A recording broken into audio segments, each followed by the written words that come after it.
All right, so this is a video talking about how to assimilate jazz vocabulary based on transcriptions that you've done.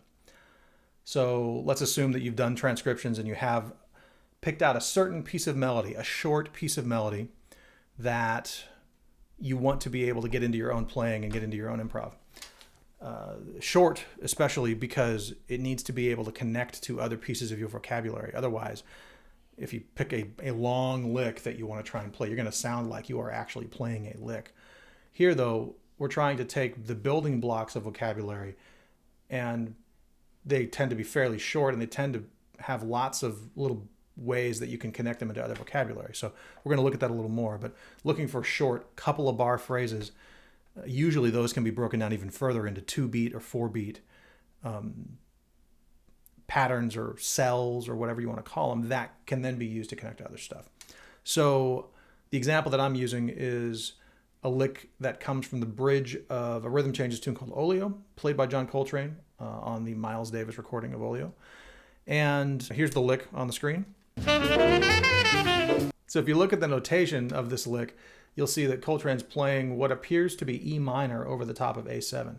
And that's because on any stretch of a long dominant chord like A7, it's legal, it's allowable, sounds really good to put the 2 chord in there, even if it isn't specifically asked for. So A7 resolves to D.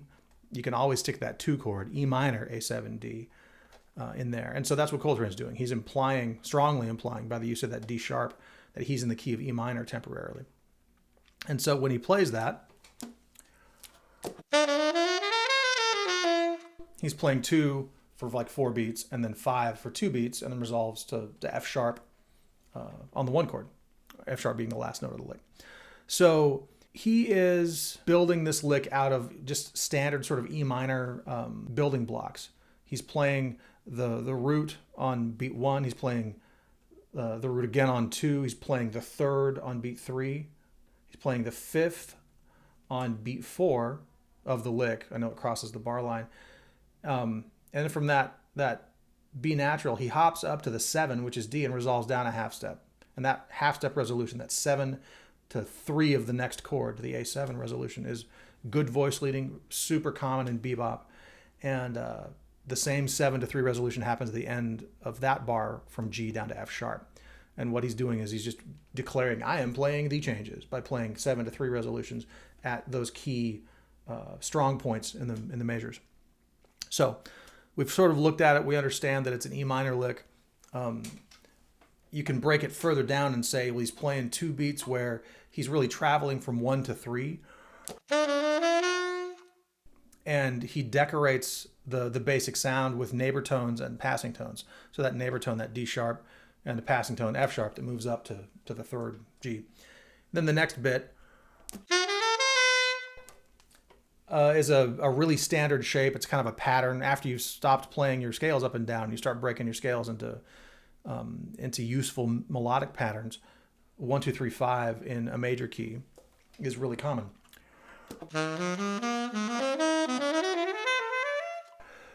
That's 1, 2, 3, 5 in a bunch of different keys.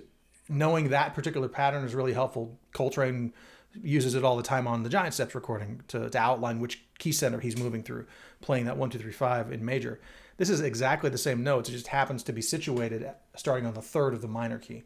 So, G 1, 2, 3, 5 is flat 3, 4, 5, 7 in E minor. But it's a pattern that you probably, if you haven't practiced, certainly could. But it's a very normal pattern to just sort of outline what the sound is.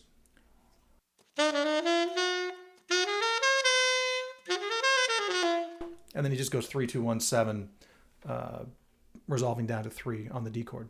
So having looked at the shape of this lick and the different ways that it breaks down, that 1, 7, 1, 2, 3, and then 3, 4, 5, 7, 3, 2, 1, 7, 3, that whole thing is, you can sort of group it in your head in 2-beat chunks. And so that's how we're going to make it easier for us to move it around into different keys, is think of it as cells in 2 beats. So da da da da da. Take it up a half step. 1, 7, 1, 2, 3. Another half step. I'm not actually thinking very much about what key am I in right now. I'm thinking about the relationship of the notes to each other within the cell.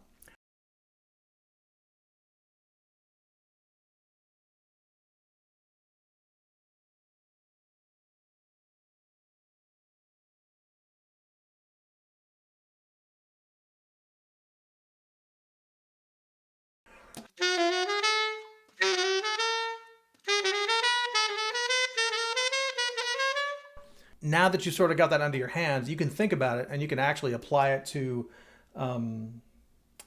specific root progressions. Like we're going to do it, we just did it in half steps going up. Let's do it in whole steps and actually think about the key that you're in.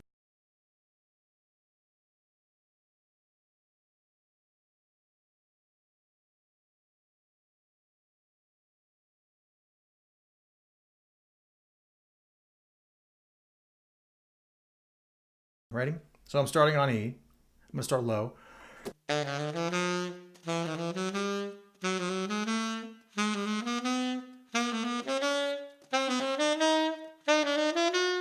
So that was the same lick in whole steps. Now let's do it in minor thirds.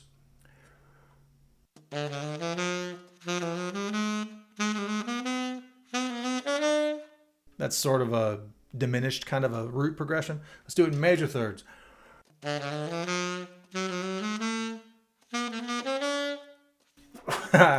Got me.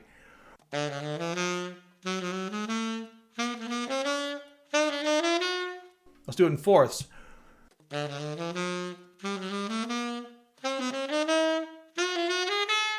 Tritones. You only have two of those, so you got to start flipping it to different keys after every pair. Fifths.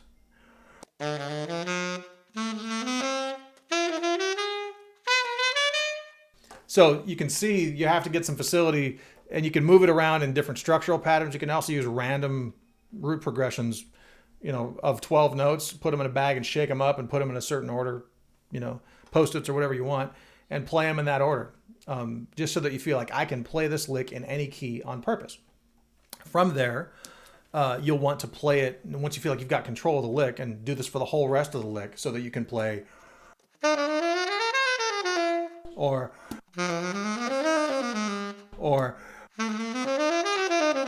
you can play the lick throughout, having done that same work on each cell of the lick. Once you own it and you can play the whole 6 beats worth of music or whatever, then you want to put it on a play-along record, and you want to run it through like an exercise that covers 2-5-1s, just play it through all of those.